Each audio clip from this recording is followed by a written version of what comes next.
Muito bom dia, lindinha e lindinho do ICL. Professor Alessandro Goiano conversando com você aqui para a gente revisar algumas questões, alguns conteúdos aí, com vistas à Ufolândia, né, que já acontece nesse próximo final de semana. É um prazer tê-los aqui comigo e vamos conversar aí por um bom tempo aqui sobre a história do Brasil. Sejam todos bem-vindos, viu?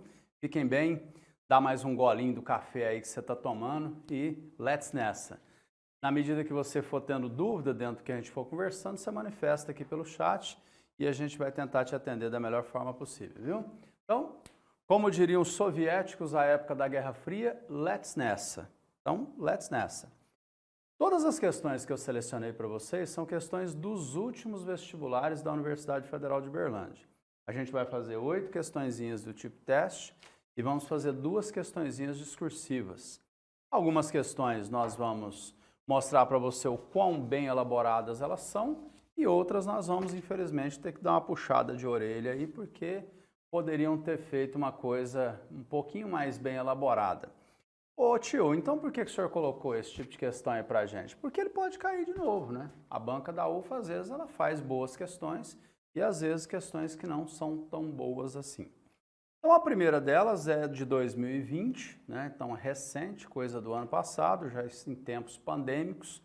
Ela diz o seguinte: assinale a alternativa que não se relaciona aos principais movimentos e levantes tenentistas ocorridos na década de 20 e suas características.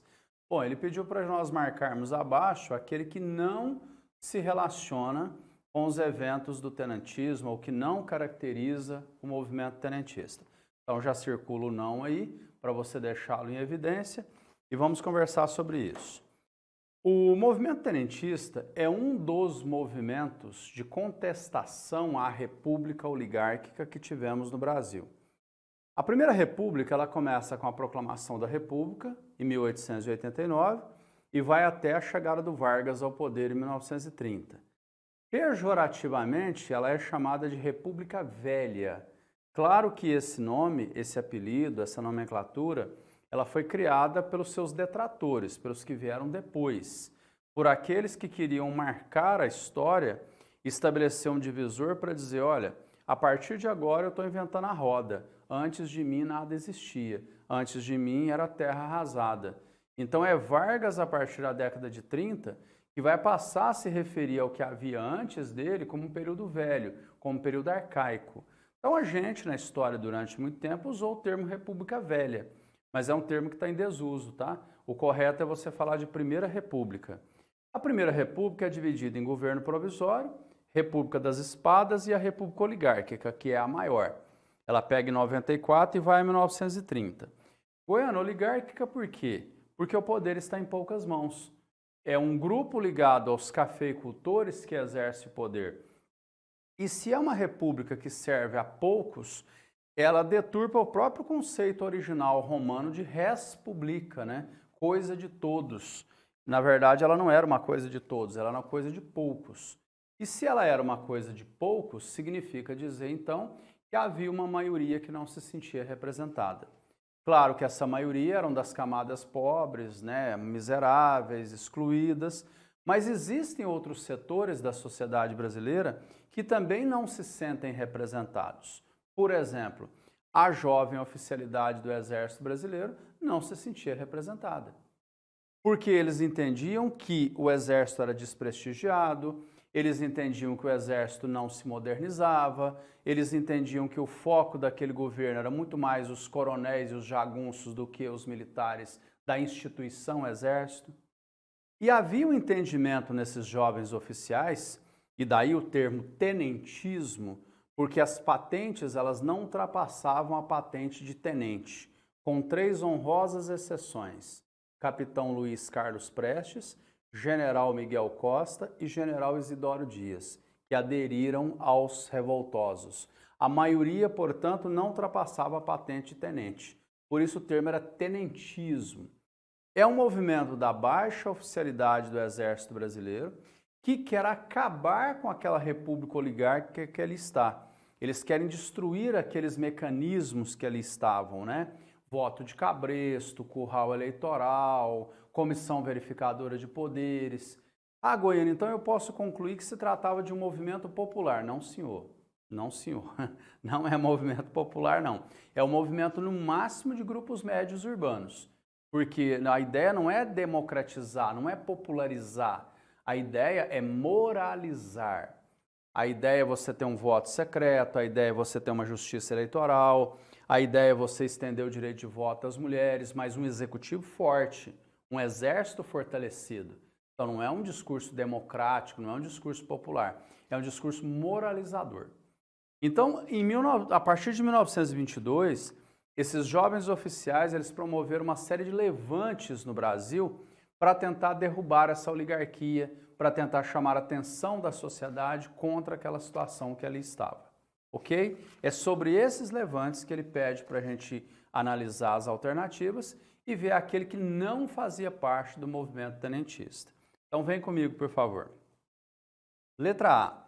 Os 18 do Forte, protesto iniciado em 5 de julho de 1922 contra a prisão de Hermes da Fonseca e o fechamento do Clube Militar, ocorrido no contexto turbulento da eleição de Arthur Bernardes. Perfeito. Arthur Bernardes, de Minas Gerais, ele foi eleito presidente em 1922. E na época da campanha dele, foi uma campanha razoavelmente disputada, em que o adversário era o Nilo Peçanha, um que já tinha sido presidente quando Afonso Pena morreu, lá em 1909. E nessa campanha teve muito golpe baixo, teve muita fake news, embora esse termo seja recente, né? A gente está só brincando aqui contigo, é um anacronismo. E uma das fake news que se espalhou é de que o Arthur Bernardes ele tinha publicado uma carta ofensiva à honra do Hermes da Fonseca, que era presidente do Clube Militar. E essa carta era falsa, ela não foi criada pelo Arthur Bernardes, ele não tinha nada a ver com isso. E aí o Hermes puxou uma espécie de motim, né? E aí o presidente Epitácio Pessoa, que ia passar a faixa adiante para o Arthur Bernardes, ele manda fechar o Clube Militar e manda prender o Hermes da Fonseca. Então o Forte de Copacabana, ele se levanta. E aí acaba depois depondo as armas, mas aí 17 deles marcham pela praia de Copacabana, armados, né, para enfrentar o outro forte, né, que estava fiel ao governo ali. E a esses 17 civis juntou-se um militar, a esses 17 militares juntou-se um civil, formando os 18 do Forte de Copacabana. Escapou só 3 com vida, foram massacrados. Mas serviu para criar uma atmosfera de heroísmo, né? Os tenentes são empolgados, estão dispostos a morrer por um ideal, essa coisa toda aí. Letra B de bola. Os levantes de 1924, movimento que teve início na madrugada do dia 5 de julho de 1924. Percebeu que a data é a mesma? 5 de julho de 22, depois 5 de julho de 24. Mesma data do levante dos 18 do Forte. Em suas primeiras ações, os revoltosos ocuparam as estações da Luz, da Estrada de Ferro Sorocabana e do Brás, além dos quartéis da Força Pública e de outros pontos estratégicos da cidade. Cheia de decorebinha, né? Cheia de detalhezinhos que a gente não trabalha no curso da nossa matéria, mas é verdadeiro. Esse é o famoso Levante Paulista. E detalhe, hein? Simultaneamente ao Levante em São Paulo, você vai ter mais 2 acontecendo. Um lá em Manaus, também chamado de Comuna de Manaus, e o grande diferencial desse de Manaus é que além da questão militar, tem uma questão econômica envolvida, né? A região norte, ela padecia com a crise da borracha. Já tinha vivido o auge da borracha, os últimos 10 do século XIX, os 20 primeiros do século XX, e agora ela estava em ostracismo. E, simultaneamente, também você tem o Levante Gaúcho, encabeçado pelo Luiz Carlos Prestes. Então, 24 foi muito agitado. São Paulo, Manaus e Rio Grande do Sul. Então, a letra B também está corretíssima. E dessa vez, o governo demorou a reprimir, demorou a controlar esse foco paulista aí, coisa de 2 meses, viu? Letra C. A coluna Prestes, diante do avanço das forças legais que reprimiram os levantes de 24 em São Paulo, os revoltosos decidiram deixar a capital paulista no dia 28 de julho, iniciando sua marcha pelo interior do estado na direção sudoeste. Mas com a adesão de outros militares de outros estados, a coluna atravessou vários estados do país. Detalhe, esses remanescentes de São Paulo se juntam com os remanescentes do Rio Grande do Sul, lá na cidade de Foz do Iguaçu. E a partir daí eles marcham junto pelo país. É a famosa Coluna Prestes, porque um dos líderes era o capitão Luiz Carlos Prestes. Esse nome aparece várias vezes no século XX, principalmente na era Vargas. Ele teve um papel muito destacado na oposição, chegou a liderar um golpe contra o Getúlio, foi preso. A esposa dele, Olga Benário, foi deportada para a Alemanha nazista. Então é uma figura que você vai ouvir falar muito dele. Aqui ele ainda não é o comunista, não, mas é o líder dessa coluna que marchou pelo interior do Brasil 24 mil quilômetros. 24 mil quilômetros, a pé e a cavalo. Travou cerca de 100 combates e nunca perdeu nenhum. Deslocaram-se ao longo de pelo menos 12 estados, inclusive passa por Goiás, né? Ali no município de Pirinópolis, que nós goianos chamamos de Piri, né? Tem uma fazenda histórica lá que serve um café colonial fantástico, chamado Fazenda Babilônia. Lá tem um rifle e lá tem um bonezinho que era utilizado pela coluna. A coluna passou por lá, deixou de presente para a fazenda. O pessoal matou uma vaca lá, fez um churrasco para eles, arrumou suprimentos para eles continuarem rodando por aí. É uma história interessante dessa coluna, viu? Então, até agora, sem cheiro de letra errada. Vamos ver a última.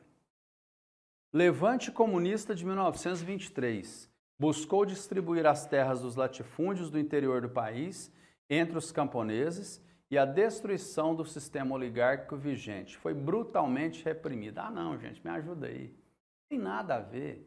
Não tivemos levante comunista nenhum e o movimento tenentista não tem nada, absolutamente nada a ver com a esquerda.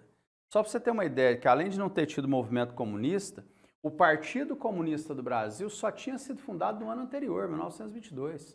Então, fora de questão, a letra D está escandalosamente errada. Então, número 1, você vai marcar a letra D. D de Divinópolis, Minas Gerais. Marca aí pra gente, por favor. Beleza, galera? Tranquilo? Alguma dúvida, alguma pergunta? Tudo sussa? Belezinha? Então vamos avançar. Número 2, outra do mesmo vestibular, 2020.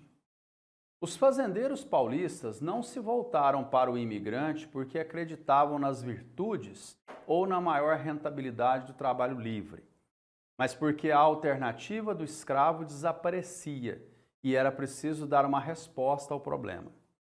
Em 1887, menos de um ano da abolição, São Paulo figurava em terceiro lugar na população escrava das províncias, com 107.329 cativos, vindo em primeiro Minas Gerais, com 191.952, e em segundo o Rio de Janeiro, com 162.421. Sobre o processo migratório ou imigratório para o Brasil no século XIX, analise as afirmações abaixo. 1. Em um primeiro momento, iniciado em fazendas cafeeiras do interior de São Paulo, foi implementado o sistema de parcerias, no qual o trabalhador cultivava a terra do fazendeiro e parte da produção deveria ser entregue ao proprietário. Perfeito! Esse sistema é o sistema de parcerias, também conhecido como imigração subvencionada por particulares. É aquele em que o fazendeiro vai à Europa, contrata as famílias e trazem para o Brasil. Inicialmente na futura Alemanha, na futura Itália, em Portugal e na Espanha. Esse sistema vai fracassar. Exatamente porque a parte que era destinada para os colonos era a parte mais precária ou a parte menor da produção. E a vinda dele para o Brasil ela foi subsidiada pelo fazendeiro, então ele tem dívida com o fazendeiro e ele não vai conseguir pagar essa dívida. Tanto que o Brasil tristemente vai ficar conhecido como o país que maltrata o imigrante. E daí vai ocorrer revoltas aí no interior de São Paulo, principalmente na fazenda de um senador chamado Nicolau Campos Vergueiro, ali na cidade de Limeira, interior de São Paulo. Então, número 1 está correto. Ô Goiano, mas e aí, o que veio depois que esse sistema de parcerias fracassou? Aí você entra num outro sistema em que o Estado vai passar a subsidiar essa viagem e levar esse imigrante até a fazenda. E aí o fazendeiro fica encarregado do pagamento de salários. Número 2. Foi uma política dos partidos liberal e conservador para atrair mão de obra europeia, com o intuito de implementar minifúndios voltados à exportação de produtos agrícolas. Tudo errado. Não é uma política partidária. O primeiro sistema de imigração é um sistema bancado pelos próprios fazendeiros e em nenhum momento você tem ideia de minifúndio ligado a imigrante. Isso aconteceu, sim, sabe quando? Lá atrás, quando a corte portuguesa transferiu-se para o Brasil, em 1808, que Dom João estimulou a vinda de europeus para cá para ocupar pequenas glebas no sul do país. Região do Rio Grande do Sul principalmente, mas parte de Santa Catarina e parte do Paraná. Aí a proposta era outra. A proposta era abastecer o mercado interno, a proposta era formar um exército na região para guarnecer fronteira, essa coisa toda. Então, o número 2 está errado. Terceiro, os migrantes europeus saíram de suas terras de origem devido ao avanço do capitalismo industrial, da decomposição da pequena propriedade agrária e da ruína de boa parte do campesinato. Perfeito. Processo de unificação da Itália, processo de unificação da Alemanha, são processos que vitimam a população camponesa, que vitimam a população pobre, porque nós estamos falando, nos dois processos, na futura Itália, de um processo liderado pelo rico reino do Piemonte-Sardenha, e no caso da futura Alemanha, do rico reino da Prússia. Então é o capitalismo procurando mais espaço para poder avançar, e as populações pobres acabaram pagando um preço muito grande por isso. Então essa pobreza, essa exclusão, esse abandono fazia com que eles buscassem alternativas de sobrevivência fora do seu país de origem. E aí o Brasil aparece como uma promessa nesse sentido aí. 4. A lei de terras facilitou o acesso de ex-escravos à posse de terra.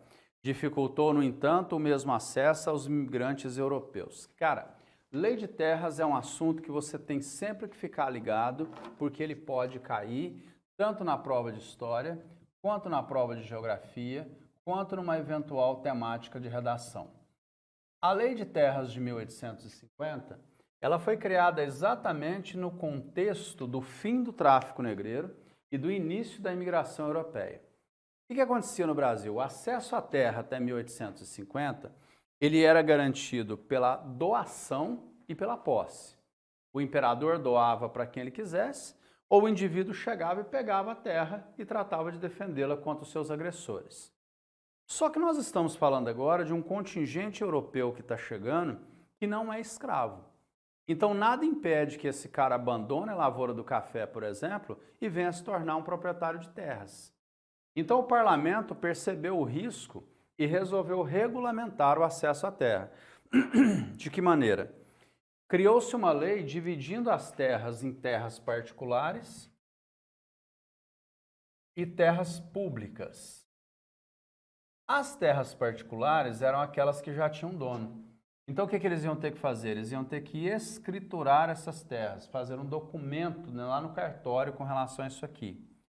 E as terras públicas, também chamadas juridicamente de terras devolutas, aquelas que não têm propriedade assegurada, aquelas que não têm título de propriedade, ficou estabelecido que o acesso a elas só poderia se dar pela compra, pelo pagamento. E aí ainda se estabeleceu um valor mínimo pelo hectare e um tamanho mínimo de lote que você podia comercializar. Então qual que era a ideia disso aqui? A ideia era restringir o acesso à terra apenas àquelas pessoas que pudessem pagar por ela. Então qual que é o efeito imediato da Lei de Terras de 1850? O efeito imediato é que ela impede o acesso à terra, ela restringe a terra a quem já pudesse pagar ou já tivesse a terra. Portanto, ela reforça a estrutura fundiária brasileira. Ela aumenta a taxa de concentração fundiária. Se você quiser fazer um contraponto, na mesma época os Estados Unidos estavam criando a sua lei de terras, lá se chama Homestead Act. E lá eles faziam o contrário, eles distribuíam terras a oeste para quem quisesse, a um valor simbólico de $10. Lá criou o acesso à terra, aqui restringiu o acesso à terra. Aonde é desenvolvido lá o K? Ah, eu achei que reforma agrária era coisa de esquerda.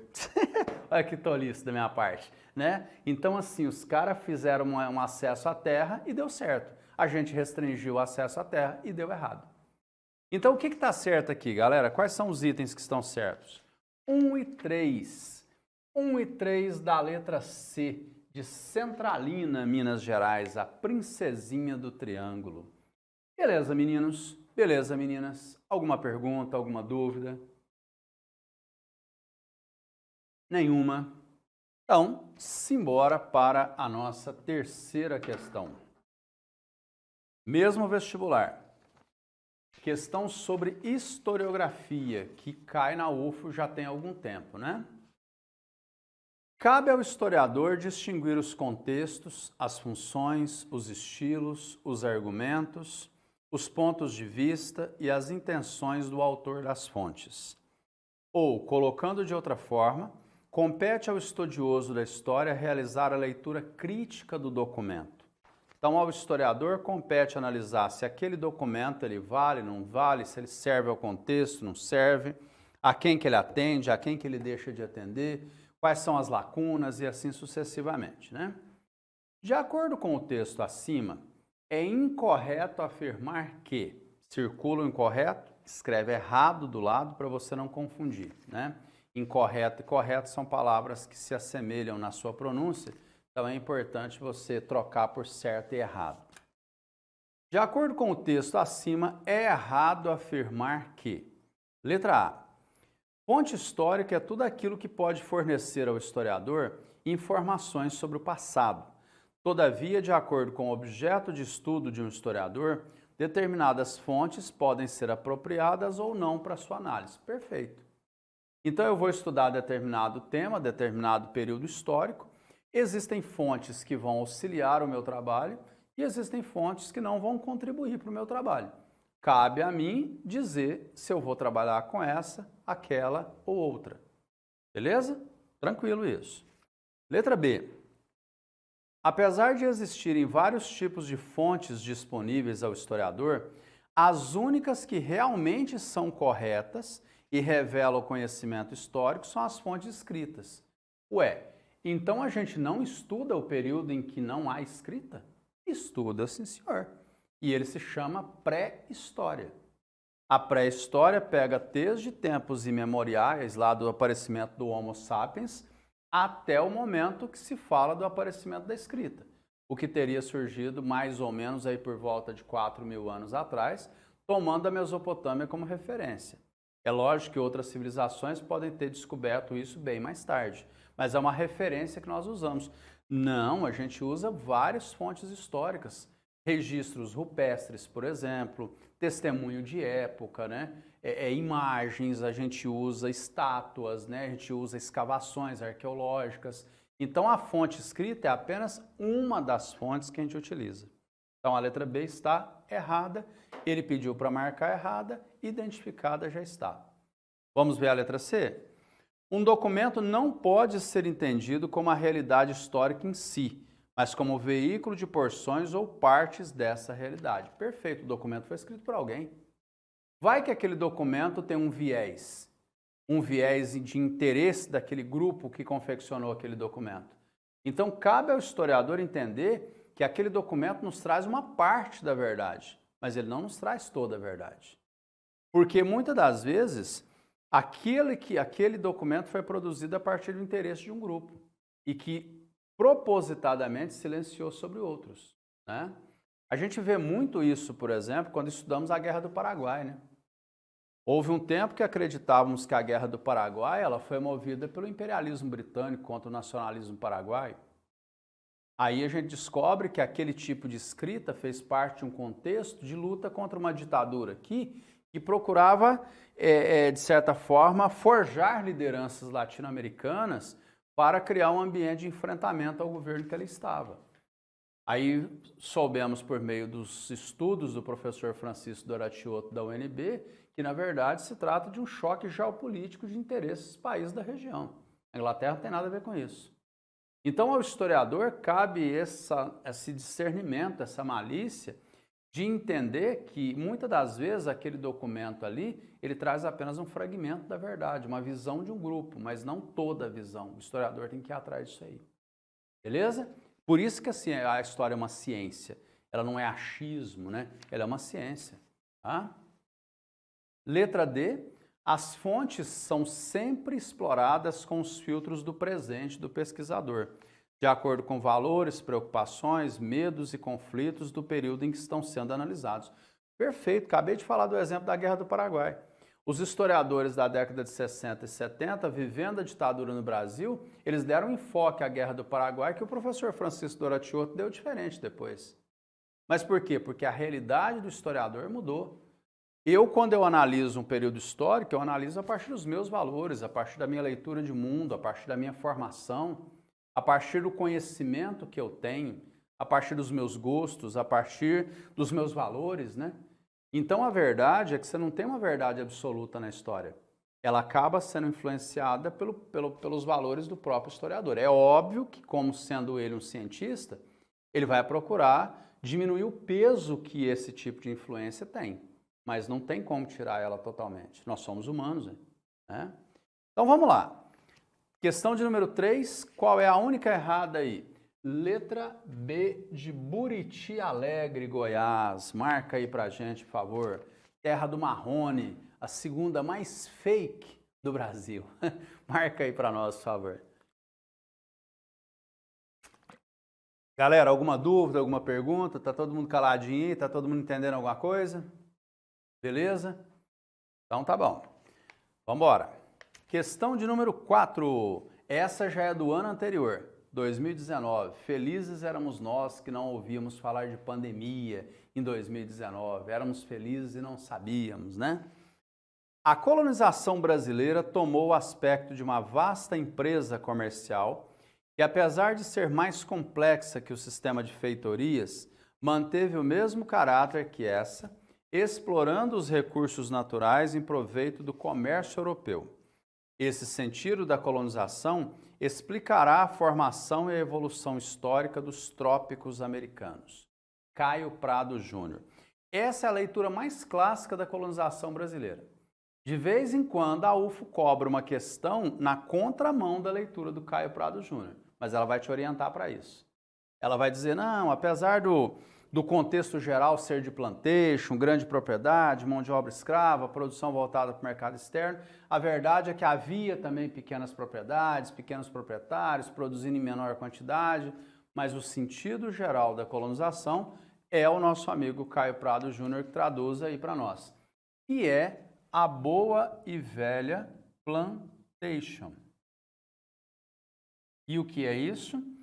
É um tipo de colonização baseado no latifúndio, ou seja, na grande propriedade, produzindo um único produto, no caso do Brasil, a cana-de-açúcar, para poder fabricar o próprio, com a utilização da mão de obra compulsória, que no nosso caso é escrava, ali na América Espanhola ela é servidão indígena, e a produção aqui voltada para o mercado externo, para o mercado exterior.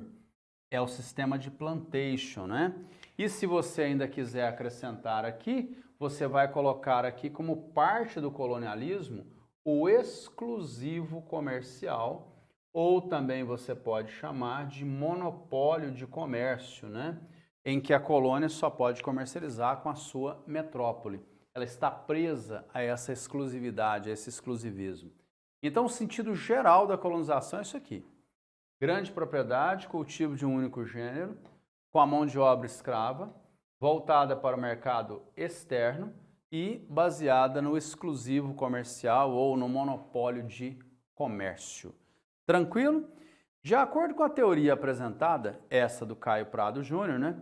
O modelo colonizador implementado no Brasil apresentava as seguintes características, exceto. Então, nós queremos aquilo que não tem nada a ver com o que foi apresentado no Brasil. Aquilo que não fazia parte, de acordo com o Caio Prado Júnior, do interesse da colonização. Então, escreve aí do lado. Não, errado, para você ser guiado aí pela questão, tá? Letra A. A proibição de instalação de manufaturas na colônia do Brasil, o que garantia à burguesia mercantil metropolitana a venda de mercadorias produzidas na Europa com altas margens de lucro. Perfeito. É o caráter especializado da economia colonial. Ela vai produzir apenas açúcar para fornecer para o mercado europeu. Ela não pode ter produção manufatureira. Ô Goiano, por que não pode? Porque ela tem que comprar essas manufaturas da metrópole ou através da metrópole. Porque assim garante-se que a burguesia metropolitana ela ganhe uma boa quantidade de dinheiro no comércio com a colônia. Por isso a exigência da exclusividade. A colônia só pode comercializar com a metrópole. Por quê? Porque vai gerar lucro para a metrópole. Então manufaturas são proibidas aqui. Aí lá no período pombalino, 1750, 1777, você tem uma liberalização dessas manufaturas. Curto período de tempo, 27 anos. Aí o Dom José I capota, morre, bate a caçuleta, vem a viúva Dona Maria I e proíbe imediatamente as manufaturas de novo. E o Pombal cai em desgraça. Então, um curto período de liberalização foi no período pombalino, certo? Então, assim, tranquilo a letra A. Letra B. Um sistema de agricultura baseado na policultura, voltada para a exportação e financiada, sobretudo, por investimentos externos. Esse modelo ajudou a inviabilizar a formação de pequenas e médias propriedades. Primeiro erro, não é policultura, é monocultura. O segundo erro é que, apesar de realmente ele ter atrapalhado ao surgimento de pequenas e médias propriedades, ele não inviabilizou. Esse é o contraponto que se costuma fazer na teoria do Caio Prado Júnior. É que, apesar de o contexto geral ser marcado por uma produção voltada para o mercado externo, ser marcada pela grande propriedade, aqui e acolá você ainda tem pequenas propriedades, você ainda tem pequenas glebas que abastecem o mercado interno. Então a letra B está erradíssima. Não é policultura, é monocultura. Letra C. A organização da produção em larga escala por meio de uma estrutura latifundiária com uso de mão de obra escrava, sobretudo de origem africana. Olha o dedão goiano aqui de qualidade. Ó. Sim, sim e sim. E finalmente a letra D. O chamado exclusivo comercial, o que garantia aos grandes comerciantes e à coroa portuguesa a apropriação da maior parte da renda gerada na colônia. Perfeito. A colônia ficava com muito pouco do que era produzido. A renda que ficava com a colônia era a menor parte. A menor parte. Então ele pediu para a gente marcar a errada. A errada é dada pela letra B, de Belo Horizonte, a capital de todos os mineiros. Terra daquele movimento musical maravilhoso chamado Clube da Esquina, que nos presenteou músicos como Beto Guedes, Lô Borges e o grande bituca Milton Nascimento. Beleza, meninos? Beleza, meninas? Alguma dúvida? Alguma pergunta? Algum comentário?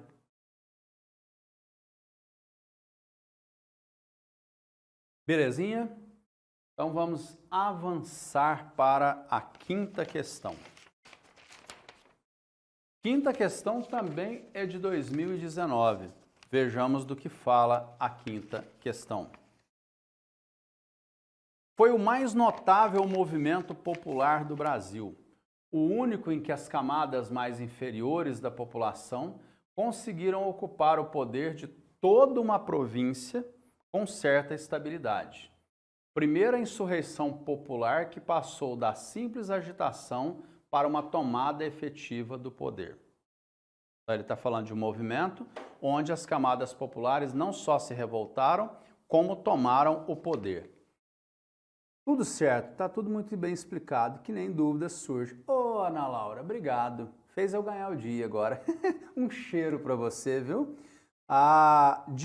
Como é que pronuncia? De Julie ou de Julie? Diferente, né? Diferente. Obrigado, viu? Obrigado mesmo. Juliellen, né? Juliellen, agora aprendi. Não, obrigado, viu, gente? Sigamos firme aí, sigamos firme.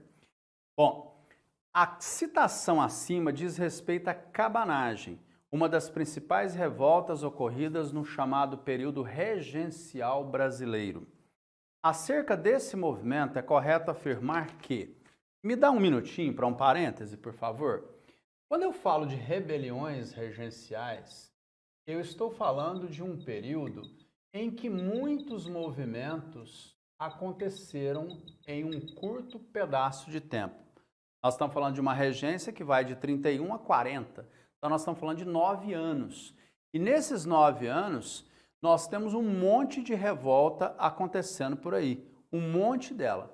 E aí eu queria destacar para vocês as principais, que são Cabanagem, Levante Malê ou Levante Malês. Nós estamos falando da Farroupilha ou Guerra dos Farrapos. A gente está falando da Sabinada e a gente está falando da balaiada ou balaiadas no plural. 1, 2, 3, 4, 5 revoltas. Essas revoltas todas ocorridas no período da regência, tá? Então você já conclui o quê? Que nós estamos falando de um período marcado pela instabilidade política. E aí olha que detalhe, Cabanagem popular, Levante Malê popular e escravo. Um movimento feito por escravos de origem islâmica, por isso o termo malê ou malês, escravos que eram seguidores do islamismo no Brasil, né? Farroupilha, Rio Grande do Sul, movimento elitista. Sabinada, movimento de grupos médios urbanos, que hoje você chamaria de classe média, e a Balaiadas, o movimento popular, tá? No início, a balaiada teve uma luta, uma disputa no seio da classe dominante. Só que com o agravamento do movimento, ela se populariza e assim fica. Então, são movimentos que marcam a instabilidade do período, tá? Marca a instabilidade do período em questão. Ele fez uma colocação especificamente sobre a cabanagem. Então, vamos ver o que a gente pode dizer sobre a cabanagem. Letra A. Ocorreu na cidade de Salvador, em 1835, com significativa participação de africanos escravizados de origem muçulmana. O levante durou menos de 24 horas e foi duramente reprimido. Os revoltosos sobreviventes foram mortos, presos ou degradados. Está perfeito se ele estiver falando do levante malê e não da cabanagem. O levante malê, ele acontece aonde? Ele acontece lá em Salvador, na Baía de Todos os Santos. Então não é cabanagem, é malê. Então veja bem, é uma questão que cobre inclusive que a gente saiba onde foi a revolta, né? Porque assim, a caracterização tá linda. Aí você puxa uma seta e escreve, porém levante malê e não cabanagem. O levante malê foi isso aí. Tá perfeito aí, só que nós estamos falando de cabanagem, não de levante malê.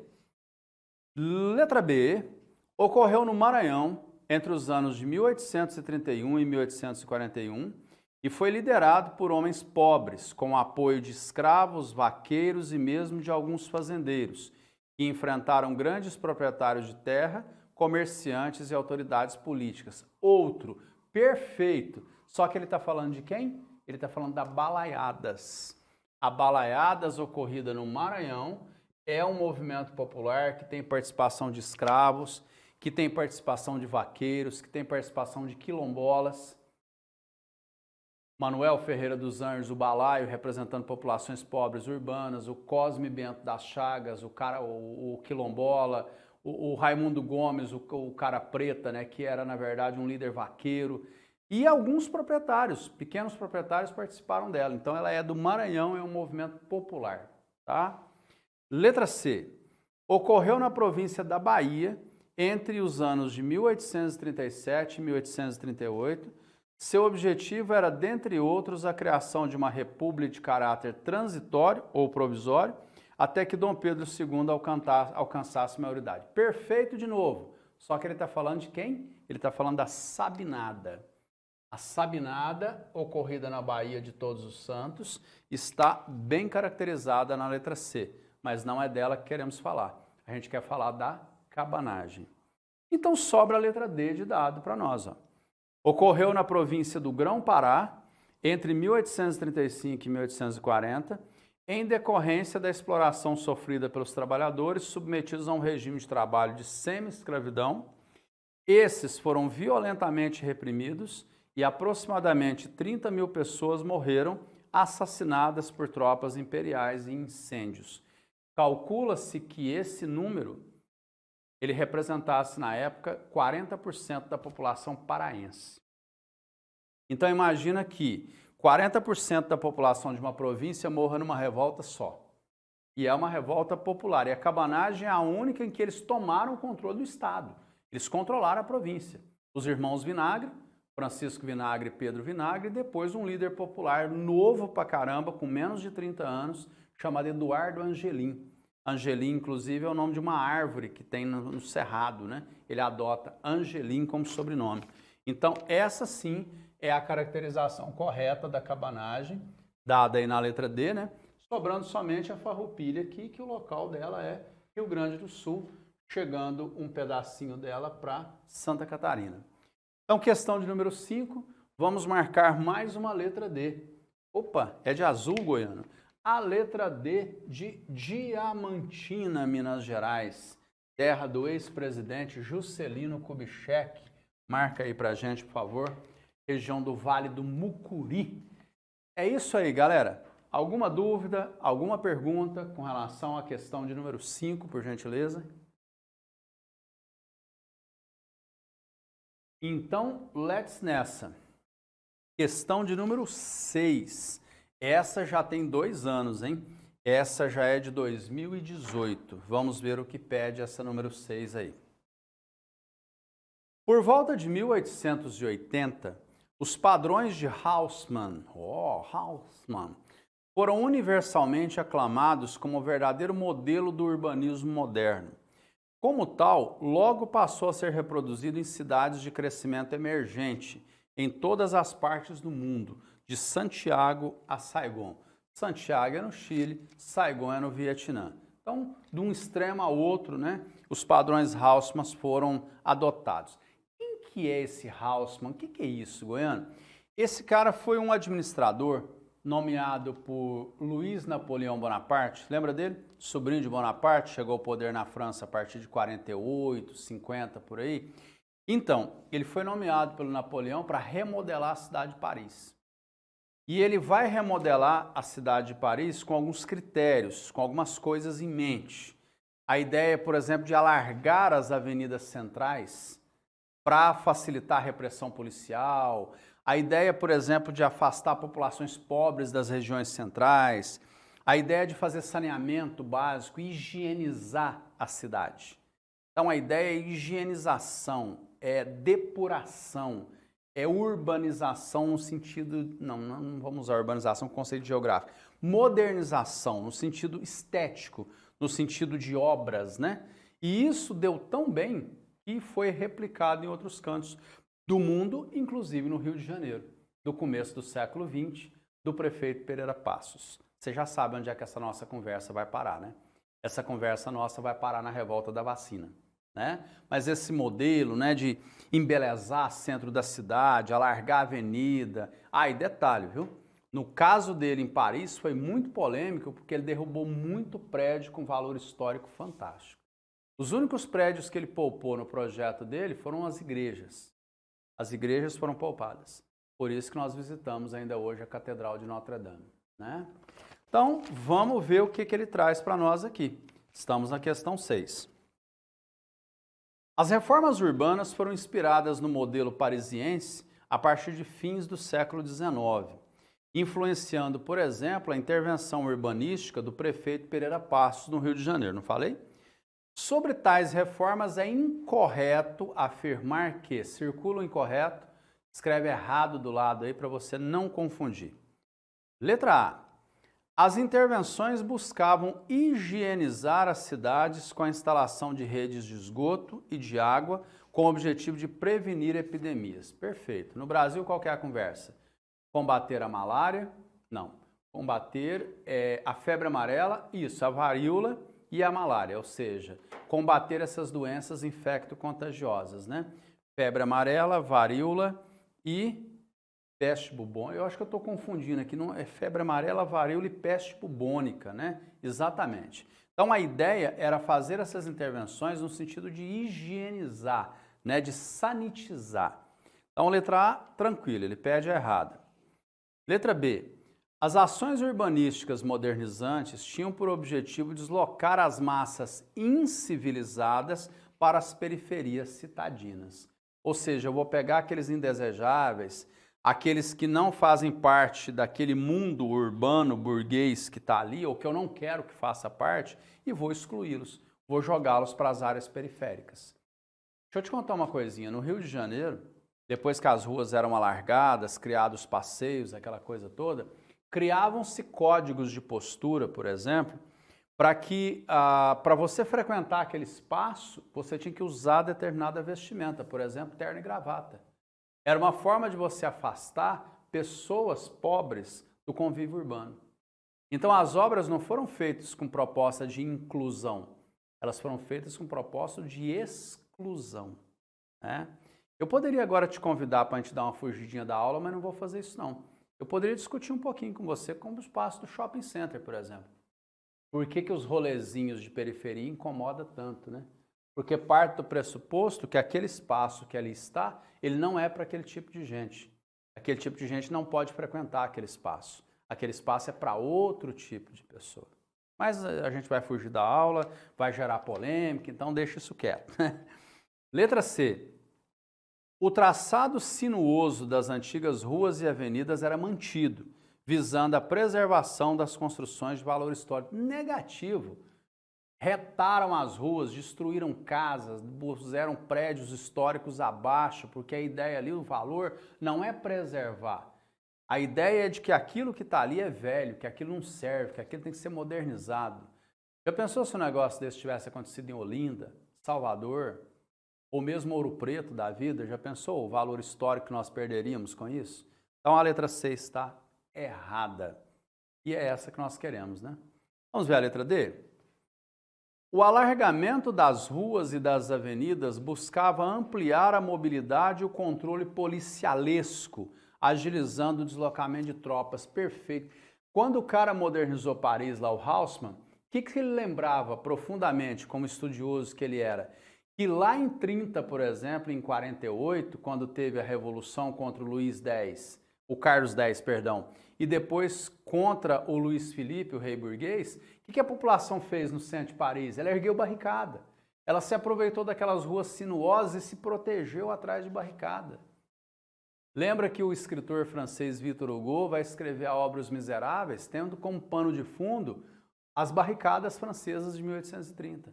Então a ideia agora é alargar as avenidas para que as polícias, né, as tropas, elas se desloquem com maior facilidade e possa reprimir mais facilmente o movimento da população. Então ele pediu para a gente marcar a errada.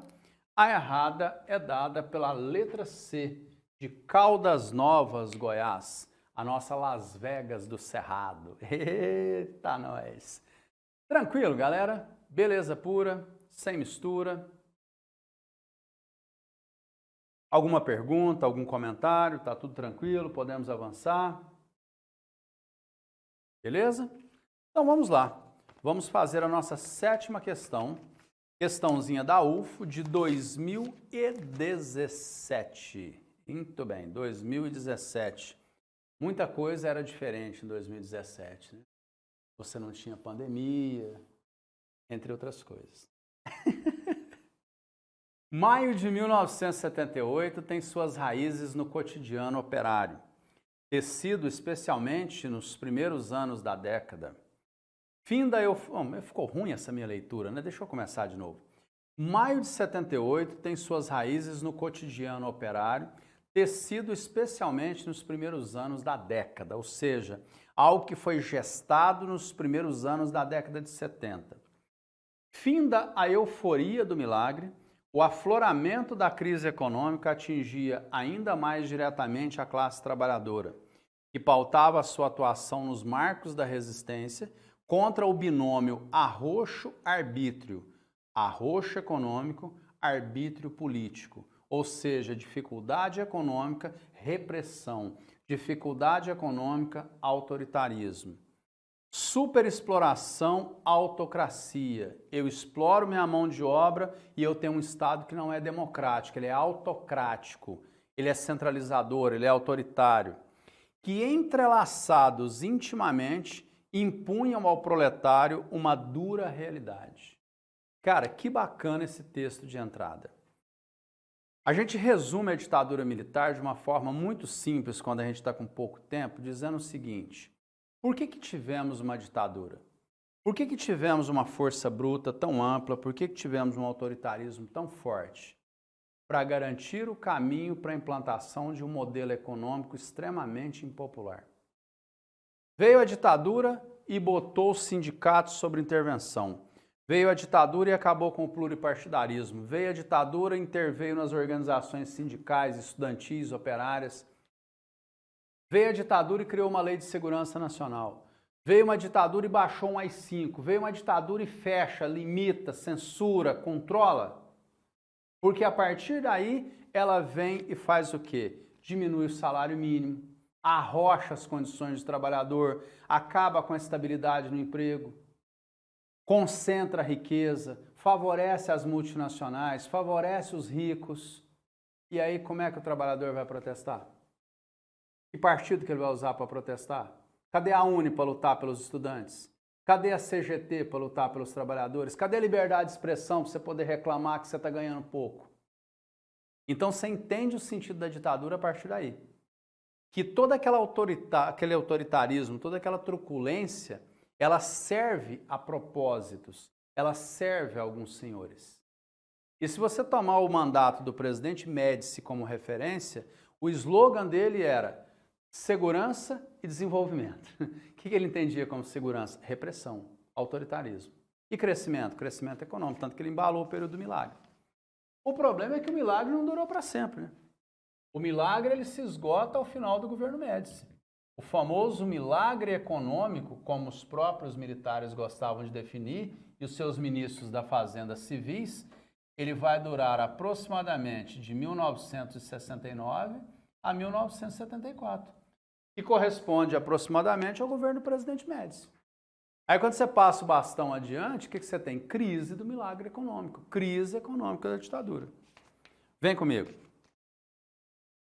No final da década de 70, o Brasil assistiu a um grande movimento grevista que foi importante ao provocar mudanças estruturais na política nacional. Greve de maio de 78 e greve de abril de 79. 78 no governo Geisel, 79 no governo Figueiredo. Greves do ABC paulista, da qual emerge o líder sindical Lula, que mais tarde vai virar político e inclusive chegará à presidência da República. Claro que já um pouco reformado naquela linha política que ele tinha no final dos anos 70. O PT que chega ao poder em 2003 não é o PT que se forjou nas lutas operárias no ABC paulista, não. Mas isso é outra conversa, tá? Não é para agora, não. Aponte a principal motivação para as greves das diferentes categorias naquele momento. Greves do ABC paulista, 1978 e 1979. Goiano, por que ABC paulista? Santo André, São Bernardo do Campo, São Caetano do Sul. As três cidades ali. Tem gente que ainda coloca o D aqui de Diadema, né? Essas greves aqui é o seguinte: os trabalhadores perceberam que o salário deles tinham sido tungados, destroçado, perdido o valor de compra ao longo dos últimos anos. Então eles queriam reposição das perdas. Só que aí tem uma diferença desse movimento grevista com relação ao que nós já tínhamos tido. Por que o salário foi aviltado? Por que estava mal para eles? Porque quem implantou aquele modelo econômico foi uma ditadura que ele estava. Então o que os operários perceberam? O que os grevistas perceberam? Que lutar pela melhoria das suas condições de vida era lutar também contra aquele modelo político que ali estava. Então o grevista do ABC paulista de 78 e 79, ele não vai dizer somente eu quero reposição salarial, ele vai dizer também eu quero o fim da ditadura. Porque essa ditadura que aí está é responsável pelo meu baixo salário. Ela é responsável pelo aviltamento das minhas condições materiais. Então a greve ela é um instrumento de luta por reposição de perdas salariais, mas ela também é um movimento de luta política por democracia. Olha que coisa interessante. Então vamos lá. Aponte a principal motivação para as greves das diferentes categorias naquele momento. Letra A oposição ao cenário conhecido como milagre econômico, situação macroestrutural do período. Já tinha ido, galera. As greves do ABC Paulista é 78 e 79. O milagre tinha se dado entre 69 e 74, tá? B de bola. A demanda por condições mais dignas de trabalho e o desejo pela estatização das fábricas automotivas. Não há esse desejo. As fábricas são privadas e eles não discutiam isso. O que eles discutiam era a questão das perdas. Tem nada a ver com defesa de estatização, até porque esse sindicato que está surgindo aí, ele não é o sindicalismo pelego da época do Vargas, não. Ele é um sindicato independente, organizado pelas bases, essa coisa toda. Letra C. A recessão econômica que ceifou postos de empregos e reforçou o poder do governo autocrático. Escuta, o modelo econômico a ditadura vendia para as pessoas que o modelo econômico melhoraria a vida delas. Não, você está sofrendo, você não tem liberdade de expressão, você está apanhando da polícia, você foi preso, teve um parente torturado, mas você está comprando um Chevette, você está comprando um Fuscão, você está comprando uma geladeira, pagando em 12 meses. Aí chega um momento que você não dá conta de comprar isso mais. Chega um momento que o seu poder de compra acabou. E aí, como é que a ditadura vira para você e fala, vou continuar te batendo e você vai ficar com fome? Não, peraí, tem alguma coisa errada aqui. Entendeu? Então o poder da ditadura vai se corroendo na medida em que eles não entregam o prometido. Aquela coisa, né, de justifica a perda da sua liberdade porque você está tendo um bom padrão de vida. Aquilo que a China faz hoje, né? Você não tem liberdade, não, mas você tem como comprar as coisas, você tem iPhone de primeira, você tem não sei o quê, nem isso eles tinham mais. Beleza? E, finalmente, a letra D. A luta por recomposição salarial, quero meu salário de volta, quero ele melhorado, reajustado, e pelo retorno do Estado Democrático de Direito. Perfeito! Questão de número 7, vamos marcar a letra D de Douradoquara, Minas Gerais. Você já esteve em Douradoquara, Minas Gerais? Uau! Meninos e meninas, suas dúvidas, suas perguntas, seus recadinhos do coração. Esse alguém manda para alguém e esse alguém sabe quem. Oi, Verônica, muito obrigado. Bacana. Vamos juntos, sigamos juntos aí. Vamos agora para a nossa 8ª e última questão teste, antes da gente chegar nas questões abertas. Outra de 2017. Observe o trecho seguinte e responda ao que se pede. A ideia da adoção aqui no Brasil do planejamento como instrumento de política econômica em economias de mercado, que acabou por ser posta efetivamente em prática com o programa de metas, foi acompanhada de acirrados debates. De um lado, como ferrenhos opositores, tínhamos adeptos da postura liberal, cujos expoentes eram Eugênio Goudin e Otávio Gouveia de Bulhões. De outro, como proponentes, tínhamos Roberto Simosen, que exerceu a presidência da Federação das Indústrias do Estado de São Paulo, e Evaldo Lodge, que presidiu a Confederação Nacional das Indústrias. Para esses últimos, era imprescindível a coordenação estatal das decisões econômicas. Aquela velha dúvida, né? Estado deve intervir, não deve intervir, Estado deve ter participação econômica, não deve ter participação econômica, o debate sempre existiu, né? O plano de metas, plano de metas, vamos colocar no quadro. Plano de metas. Quem é o pai da criança? Quem é o presidente que traz o plano de metas para nós? Juscelino Kubitschek de Oliveira, né? O plano de metas foi fundamental para o desenvolvimento do Brasil moderno e se norteou por um modelo econômico baseado... Vem cá. Plano de metas era um plano gigante apresentado por Juscelino Kubitschek que tinha como slogan algo muito otimista. Ele falava dos 50 anos em 5. 50 anos em 5. O Brasil vai crescer nos meus 5 anos de governo, o que não cresceu nos últimos 50 de história. Então ele trazia uma série de metas que o governo deveria alcançar. Educação, energia, indústria de base, essa coisa toda, né? Então, a gente precisa ter muita cautela nesse sentido, porque a gente sai de um Vargas lá, década de 30 e 40, falando assim, porque o Vargas era muito interventor, era muito nacionalista, e a gente chega para o Juscelino Kubitschek nos anos 50, ele não intervinha na atividade econômica. Opa! Cuidado, cuidado, cuidado, cuidado. O que JK não era, e isso diferenciava do Getúlio Vargas, é que ele não era nacionalista. Agora, erra redondamente quem associa Juscelino Kubitschek a uma postura liberal. JK foi interventor. Havia uma série de metas estabelecidas para ele aqui que previa a intervenção do Estado. Construção de rodovia, portos, que mais? Estímulo à indústria de base, fornecimento de energia. Ele é o cara que vai gerar as condições para que o capital estrangeiro possa entrar. Então, cuidado. O governo de JK não é um governo liberal. Você quer ver eu derrubar você da cadeira? Você não segura aí para você ver, não. Garra na cadeira, senão você vai cair agora. Ditadura militar não era um governo liberal. Do ponto de vista econômico. Político eu sei que você já sabia que não era. Mas se eu pegar os governos da ditadura militar, Costa e Silva, Castelo, Médici, Geisel, eles não eram liberais. Cara, a gente sempre pensa assim, empresas estatais no Brasil é Getúlio Vargas. Cuidado. Cuidado porque, por exemplo, o presidente Médici, ele criou no Brasil sozinho 70 estatais. Aí você fala, credo! Não, credo não. Olha o seguinte, olha o Geisel, 200 empresas estatais. Então, estatais não é coisa do Getúlio só não. A ditadura criou um monte. Como que você pega um governo profundamente estatizante e chama ele de liberal? Ô Goiano, tem como você ajudar a gente? Porque a gente fica meio desesperado agora nessa reta de chegada.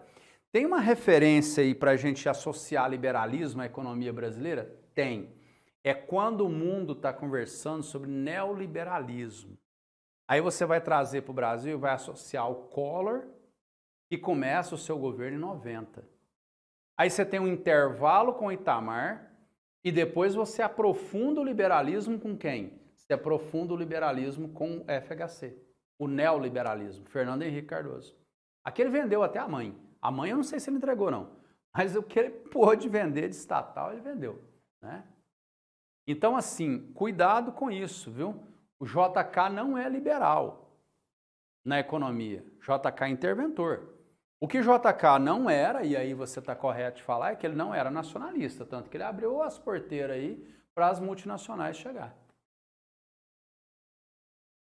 Então vamos lá, galera. O plano de metas se norteou por um modelo econômico baseado no quê? Letra A. No financiamento do capital privado nacional para a construção de hidrelétricas e geração de energia. Hidrelétrica e geração de energia está ligada a quê? Indústria de base. Quem financiava essa parte? O Estado. Bueno, peraí. O Estado fica com infraestrutura, não é isso? Estrada, hidrelétrica, energia e tal. Perfeito. E o capital privado nacional que ele está falando aqui? Fica com aqueles setores aqueles setores tradicionais.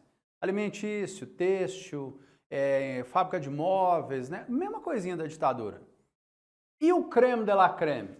O filé mignon, a picanha maturada argentina com 2 dedinhos de gordura. Essa ficou com o capital estrangeiro. Essa ficou com as multinacionais. Eles ficaram com o melhor da festa. Eles ficaram com o melhor do bolo. Eles ficaram com a fatia mais privilegiada do mercado. Letra B de bola. Na formação de um complexo de indústria de bens de consumo com controle estatal. Nunca teve. Nem no período do Vargas era assim. As de bens de consumo ficou com o capital privado. Aí a diferença é a seguinte, se é de consumo durável, multinacional, carro, eletroeletrônico, se é de consumo não durável, capital nacional, privado nacional, o Estado sempre com a indústria de base.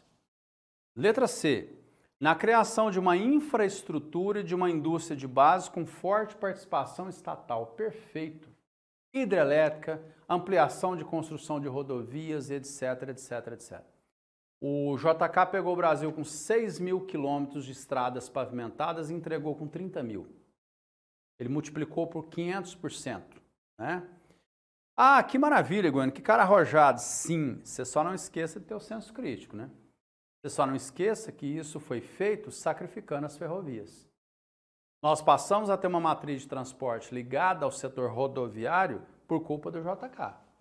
Então o JK não é muito simples não, o JK é complexo de entender porque tem contradições aí. E nós sabemos que o meio de transporte rodoviário é um meio caro, um meio poluente, né? E a gente começou a abandonar a ferrovia ao tempo dele. Beleza? Então a letra C parece ser a nossa resposta. E a letra D, por que não, Goiano? No fortalecimento da formação profissional por meio do ensino superior tecnológico. Nossa, isso é muito recente. Ensino superior tecnológico, os chamados tecnólogos, é de Dilma para cá. É um processo de 2010 para cá, ele é recente. Você tinha um ensino médio. O ensino médio, que faz parte do ensino básico profissionalizante, que vem da época do Getúlio, né, com o sistema S. Senac, Senai, SESC, Senat, esse serviço de aprendizagem industrial, comercial, isso aí vem lá da década de 30 e 40, mas superior tecnológico, isso é coisa recente. Beleza? Então, questão de número 8, a gente vai marcar a letra C de Catalão, Goiás, a nossa Atenas de Goiás, ou como a população catalana adora falar, viver aqui é bom demais. Abraço ao povo de Catalão, trabalhei por 10 anos aí, que povo bacana, acolhedor, somente saudades deixei daquele povo, né? Meninos e meninas, lindinhos e lindinhas do tio Goiano, alguma dúvida antes da gente passar para as discursivas? Tudo bem com vocês? Então vamos virar a página agora para as discursivas. Vamos conversar um pouquinho sobre a famosa questão aberta, né? Vamos conversar sobre esse processo também, porque segunda fase te espera, né? Segunda fase nada, né? As questões discursivas aí te esperam, né? Vamos lá. Tchan, tchan. Deixa eu apagar aqui para ter espaço para a gente rabiscar.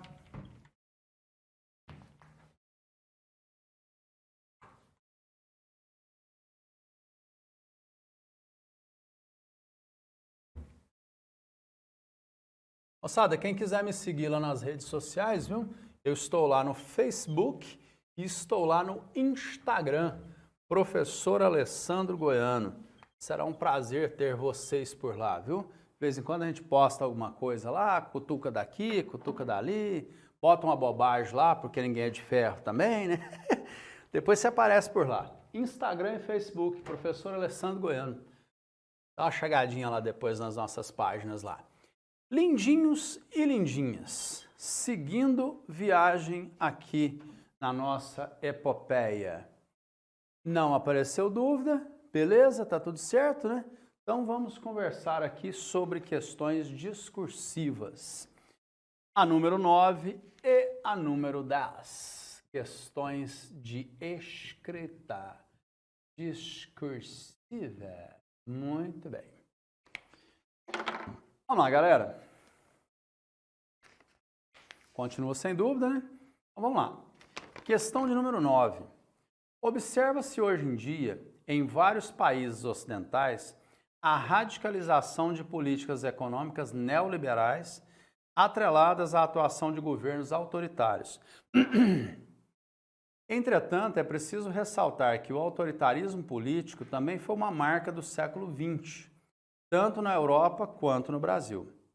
Caso exemplar desse processo foi a fundação da Ação Integralista Brasileira em 1932, cujos membros vestiam camisas verdes, utilizavam-se da saudação Anauê e tinham como líder Plínio Salgado. Muito bem. Letra A. A partir dessas reflexões, explique 4 características da ação integralista brasileira. Galera, que coisa boa da gente conversar, porque a gente está falando hoje em dia no Brasil de polarização, né? Direita e esquerda de novo, polarização, que sempre existiu, né? Teve um tempo aí que era PSDB versus PT, teve um tempo que era PMDB versus PSDB e assim sucessivamente. Lindinhos, década de 30, ela foi uma década muito polarizada porque ela é uma década pós-crise de 29. E a crise de 29, ela foi uma crise que colocou em xeque o Estado liberal. Ela colocou em xeque o Estado liberal que o Smith tinha concebido do ponto de vista econômico, e ela colocou em crise também o Estado liberal que os iluministas haviam concebidos, do liberalismo político, né, dos direitos individuais, coletivos, aquela coisa toda, né? Vida, liberdade, propriedade. Eu acho tão engraçadinho quando tem uns que falam assim para mim, direitos humanos foi uma coisa da esquerda, os comunistas que trouxeram essa porcaria desses mimimi. Não, meu amigo, não é não.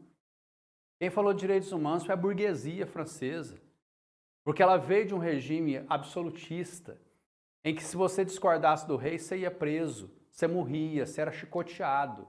Então quem fala em direitos humanos não é esquerda não, é burguesia que fala em direitos humanos, é gente do capital que fala em direitos humanos.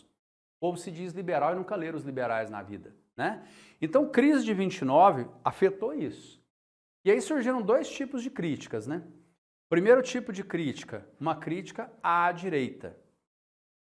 Galera, eu estou partindo do pressuposto que vocês têm noção de direita e esquerda, o que é isso politicamente, beleza? Se não tiver, cutuca aí no chat aí que rapidinho eu te lembro o que é direita e esquerda, mas eu estou partindo do pressuposto que vocês sabem. Você não vai escrever na prova que o nazismo era de esquerda não, né? Só porque o Hitler escreveu nacional-socialismo no nome do partido dele, né? O Hitler falava, nacional-socialismo, é porque o nazismo era de esquerda. Você não vai escrever isso na prova não, né? Mas se tiver com dúvida, pergunta agora. Não tá, beleza, Ana Laura, vamos seguir adiante. A crise de 29 fez surgir dois tipos de crítica. Primeiro, à direita. Sabe por que o capitalismo teve crise? Não, por quê? Porque o capitalismo, ele tem um Estado fraco, frouxo, que deixa o trem correr solto. Então qual que é a solução? Estado forte, centralizador, controlador das tensões sociais. Pelo mundo afora o fascismo cresce. A Itália já tinha fascismo desde 22 com Mussolini. Mas aí você surge na Espanha com Franco, em Portugal com Salazar e na Alemanha com Hitler. No Brasil a gente teve partido fascista. No Brasil nós tivemos a segunda maior filial do partido nazista fora da Alemanha. Tivemos a segunda maior filial do partido nazista fora da Alemanha. E no Brasil nós tivemos a criação da AIB, Ação Integralista Brasileira, liderada por Plínio Salgado e que representava no Brasil as forças de extrema-direita, forças fascistas. Ele pede para a gente falar sobre 4 características que a AIB defendia, 4 pontos dela. Se ela era a personificação do fascismo no Brasil, o que eu posso dizer sobre a AIB? Que ela defendia o antiliberalismo, que ela defendia o nacionalismo exaltado, certo?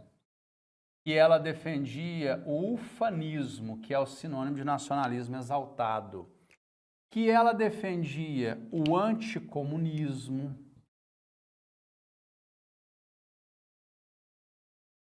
certo? Que ela defendia o corporativismo, que, portanto, ela negava o princípio da luta de classes. Ela vai dizer que as classes cooperam entre si, que elas não estão em luta. Ela vai usar como slogan o slogan Deus, Pátria e Família. Você já percebeu que discursos autoritários costumam colocar Deus e família no meio? Deus, Pátria e Família. Ela era tão ligada à questão autoritária ou de extrema direita que o Plínio Salgado deixava um bigode parecido com o bigode do Hitler. Ele tinha uma milícia que andava fardado de camisas verdes, uniforme verde, né? Que é uma referência velada às camisas negras de Benito Mussolini. Pregava um papel social da mulher, por exemplo, como submissa. Ela deveria ficar em casa, cuidando de criança, cuidando do lar. A única profissão que se aceitava a mulher desempenhar, de acordo com os integralistas, era de professora, porque isso reforçava os princípios da maternidade. Então era algo extremamente autoritário, né? Extremamente fascista mesmo. Essa era a personificação aqui. Em 38, quando Vargas proibiu essa AIB de funcionar no Brasil, sabe quantos membros eles tinham? 1.200.000 filiados. E aí você, de vez em quando, no grupo da família, você se pega no grupo de WhatsApp da família e fala assim, não sei da onde o Brasil é tão autoritário, eu não sei da onde o Brasil tem discurso golpista, meu Deus, o presidente quer fechar o STF, ele quer fechar o Congresso, por quê? Da onde surgiu esse autoritário? Cara, o Brasil é autoritário, bicho. A República, exatamente, Verônica, antiliberalismo na economia. Eles são contrários ao liberalismo, porque, segundo eles, o liberalismo levou à crise de 29. Então, eles querem um Estado interventor na atividade econômica. Então, galera, o Brasil é autoritário. A República nasceu por um golpe de Estado militar. O Vargas chega ao poder em 30 com um golpe de Estado.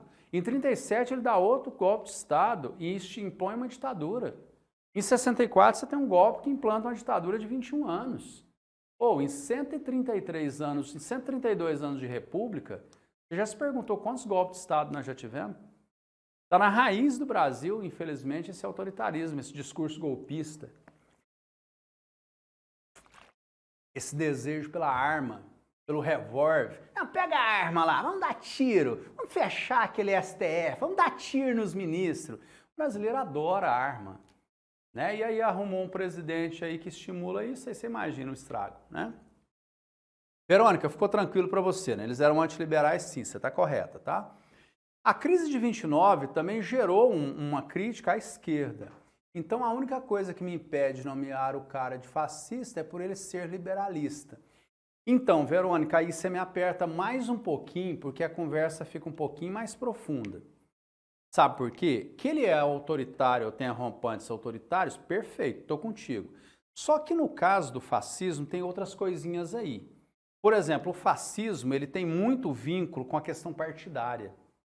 Defesa do unipartidarismo, que eu podia colocar aqui também, viu? Unipartido, partido único, só que esse partido é forte e ele tem uma ideologia muito bem organizada. E aí eu te pergunto, qual que é o partido do atual presidente? Ele está sem, há muito tempo. Ele não segue uma ideologia.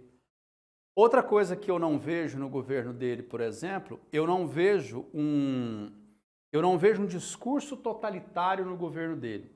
Aquilo de que o Estado corporifica o sentimento da nação, sabe? Então, assim, embora eu veja várias características fascistoides nele, se é tranquilo, militarismo, culto à violência, desprezo pelos direitos humanos, né? Outra coisa que eu não vejo, que eu quero falar, eu ia deixar passar batido. O fascismo ele dá muito valor à cultura. Só que é lógico, é uma cultura que vai ao encontro dos interesses do Estado. Esse governo destrói a cultura. Ele não tem uma ideologia e uma cultura para chamar de sua. Por exemplo, você pode observar Mussolini, Hitler, eles dão muito valor à educação. Claro, uma educação nos moldes que o fascismo defende, mas é muito valorizada. No caso do Brasil, eu não vejo isso.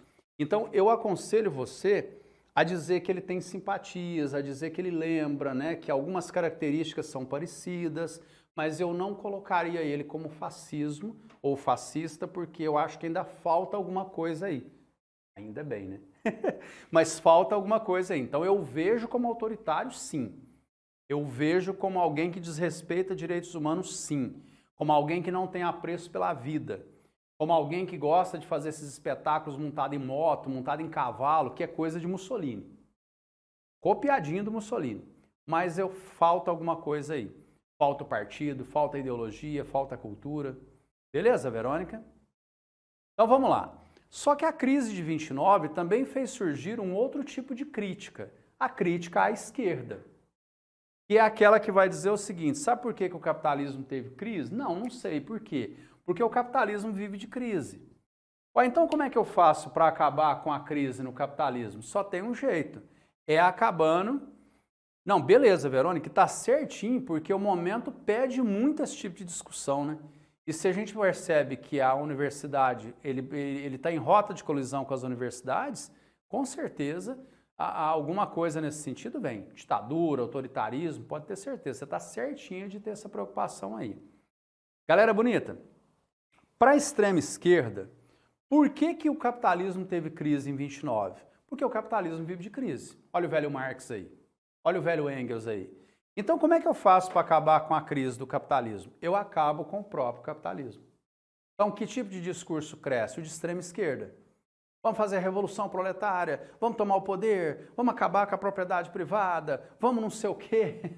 O Brasil já tinha Partido Comunista desde 1922. Mas na década de 30, durante o governo Vargas, surgiu uma frente de esquerda chamada ANL, que era uma frente reformista, que era uma frente antifascista. E cuidado porque tem gente por aí que adora dizer que a ANL, Aliança Nacional Libertadora, ela era comunista. Não compra essa ideia. Letra B, ele pergunta aqui, ó.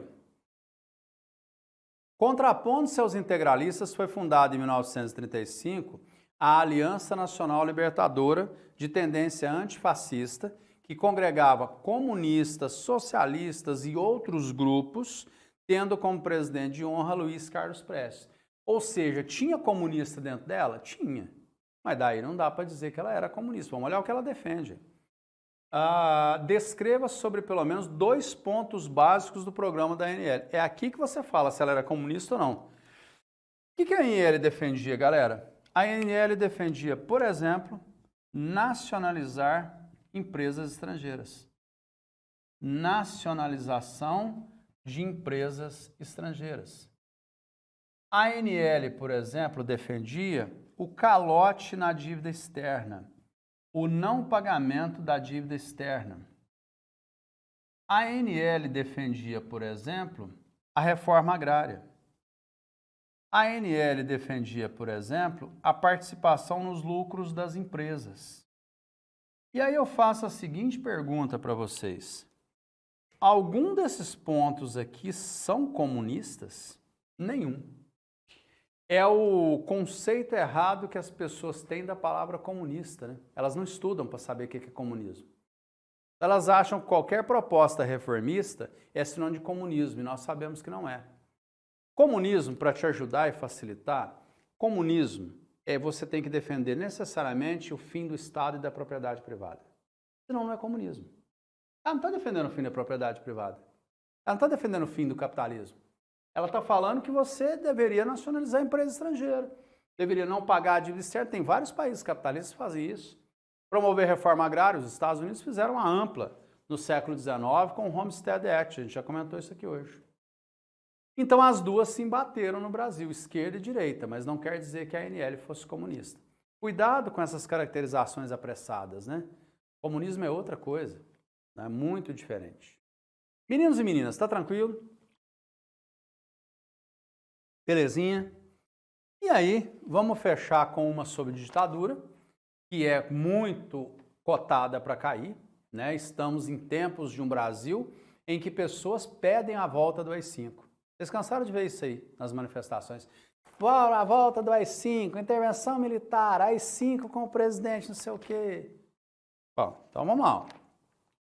O ato institucional número 5 é considerado por historiadores e por cientistas políticos como o mais duro golpe na democracia brasileira dos anos 60, por ter dado poderes totalitários ao regime militar.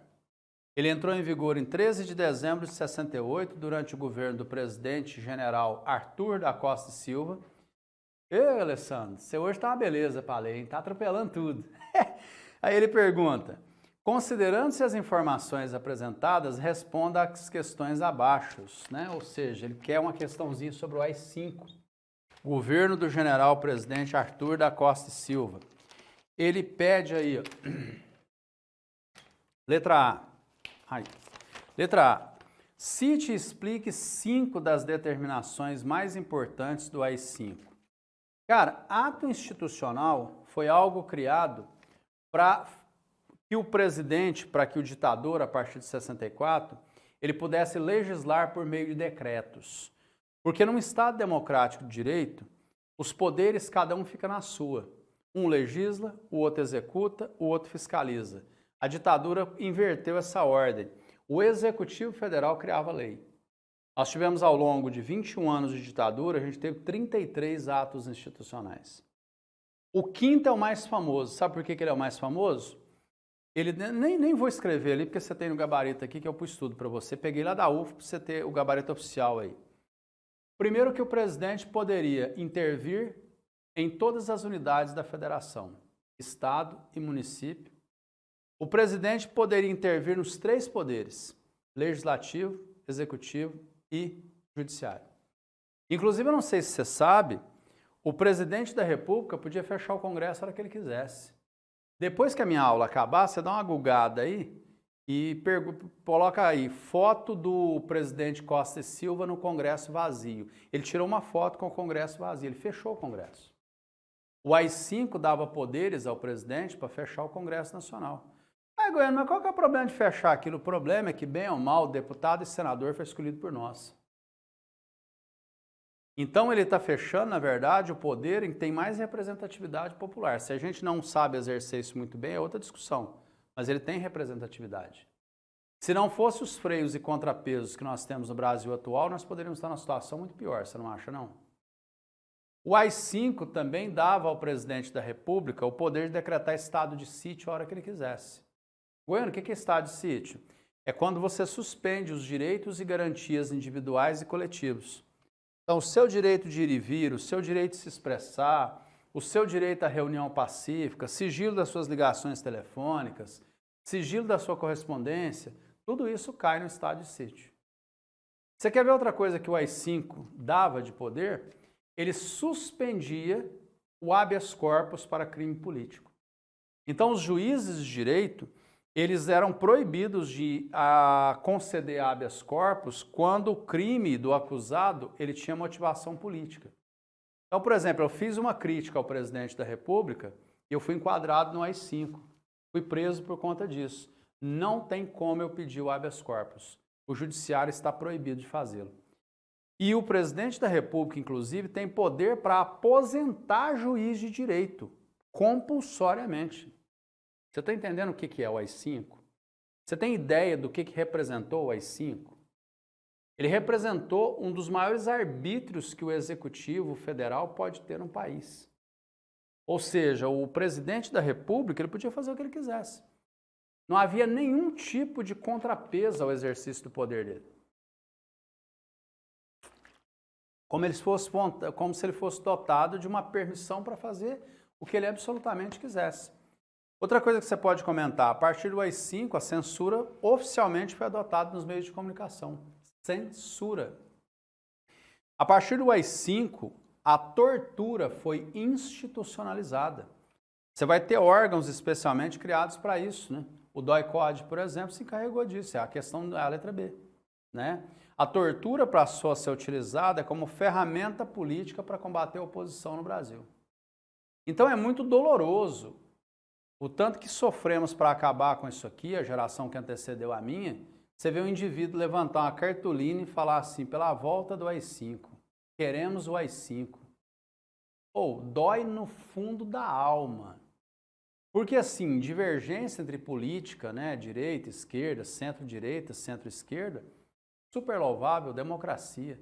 Mas você falar de a volta de algo que te tira a liberdade de expressão, que te tira o direito de ir e vir, que dá o poder a um policial de te prender porque não foi com a sua cara, te prender porque você é gay, te prender porque você torce pro Corinthians, te prender porque você saiu para fumar um cigarro na esquina de casa. Né? Você defender a volta disso é algo que não entra na minha cabeça. Né? Eu não consigo entender como é que alguém pode defender a volta disso. Não tem problema nenhum com quem é de direita. Eu não tenho problema nenhum com quem é conservador. Direito seu e a gente conversa numa boa. Mas com quem fala que os direitos humanos não têm que existir, liberdade, resistência à opressão não tem que existir, aí eu tenho dificuldade. Desculpa o desabafo aí.